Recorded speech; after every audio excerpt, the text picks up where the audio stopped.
آج ہم ایک ایسے موضوع پہ بات کریں گے جو ہماری آخرت کے لیے سب سے بڑا فیصلہ لینے والا ہے۔ ہم لوگ اکثر اس کے بارے میں صحیح سے جانتے بھی نہیں۔ اس کا نام ہے حقوق العباد۔ اس لفظ کا آسان مطلب ہے بندوں کا حقوق، یعنی کہ وہ ذمہ داریاں جو اللہ نے ہمارے اوپر دوسروں کے لیے رکھی ہے۔ ہم نماز پڑھتے ہیں، روزہ رکھتے ہیں، تسبیح پڑھتے ہیں، یہ حقوق اللہ ہے، یعنی کہ اللہ کے حقوق۔ لیکن یاد رکھیں، اللہ اتنا رحیم ہے کہ وہ اپنی رحمت سے نماز یا روزے کی کمی کو معاف کر دیں۔ حقوق العباد کے بارے میں اللہ کا قانون بہت الگ ہے۔ اللہ فرماتے ہیں جب تک وہ بندہ آپ کو معاف نہیں کرے گا جس کا آپ نے حق مارا ہے، قیامت کے دن یہ سب سے مشکل مرحلہ ہوگا، کیونکہ وہاں پر کوئی اپنا نہیں ہوگا اور ہر کوئی اپنی نیکیاں بچانے کی فراق میں ہوگا۔ حقوق العباد کا دائرہ ہمارے گھر سے شروع ہو کر انسانیت تک کا ہوگا۔ سب سے پہلے اور سب سے بڑا درجہ ماں باپ کا ہوگا۔ قرآن کریم میں اللہ نے کئی جگہوں پر اپنی عبادت کے فوراً بعد والدین کے ساتھ حسن سلوک کا ذکر کیا ہے۔ اسلام ہمیں سکھاتا ہے ان کے سامنے اف تک نہ کرو، ان کی خدمت کو اپنی جنت کا راستہ سمجھو۔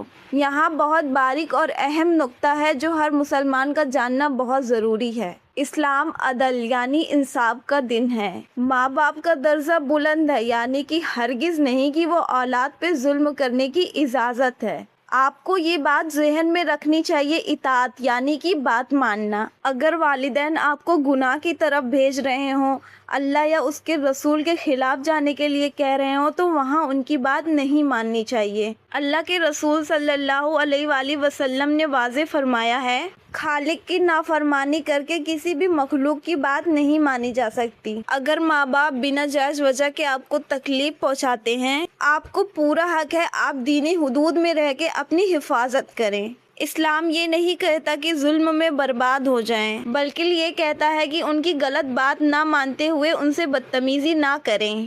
قیامت کے دن والدین سے بھی اولاد کے بارے میں سوال ہوگا، کیونکہ ان کے اوپر بھی آپ کا حق تھا۔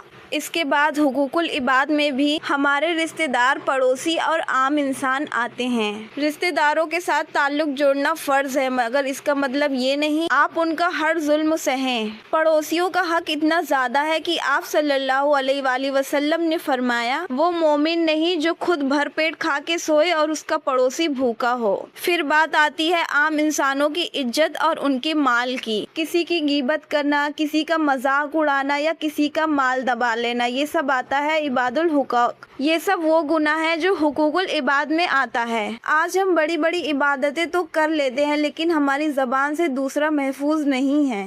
ہم سوشل میڈیا پہ اکثر کسی کی عزت اچھال دیتے ہیں بنا یہ سوچے کہ اس کا انجام کتنا بھاری ہوگا۔ ایک حدیث ہمارے رونگٹے کھڑے کر دینے کے لیے کافی ہے۔ رسول اللہ صلی اللہ علیہ وآلہ وسلم نے صحاباؤں سے پوچھا، کیا تم جانتے ہو مفلس یعنی کہ کنگال کون ہے؟ صحابہ رضی اللہ عنہ نے کہا، جس کے پاس درہم اور دینار نہ ہو۔ آپ صلی اللہ علیہ وآلہ وسلم نے فرمایا، میری امت کا مسلف وہ ہے جو قیامت کے دن نماز، روزے، زکوٰۃ تو لے کر آئے گا، لیکن اس نے کسی کو گالی دی ہوگی، کسی پہ تہمت لگائی ہوگی یا کسی کا حق مارا ہوگا، پھر اس کی نیکیاں ان لوگوں کو دے دی جائے گی۔ اگر نیکیاں ختم ہو گئی تو ان لوگوں کے گناہ اس شخص کے نام کر دیے جائیں گے اور اسے جہنم میں پھینک دیا جائے گا۔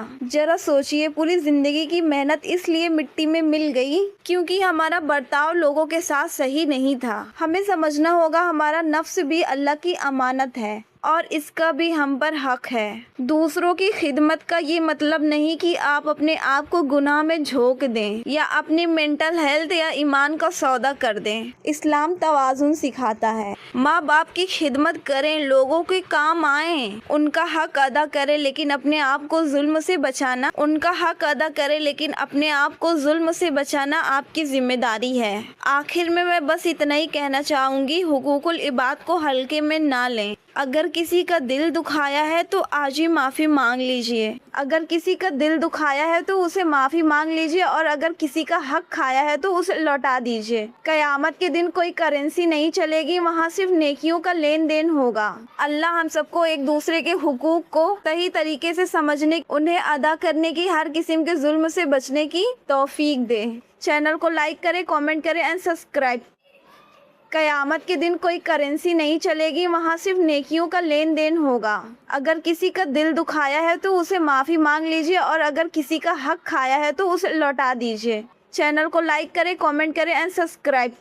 اللہ ہم سب کو ایک دوسرے کے حقوق کو صحیح طریقے سے سمجھنے کی، انہیں ادا کرنے کی توفیق دے، انہیں ادا کرنے کی، ہر قسم کے ظلم سے بچنے کی توفیق دے۔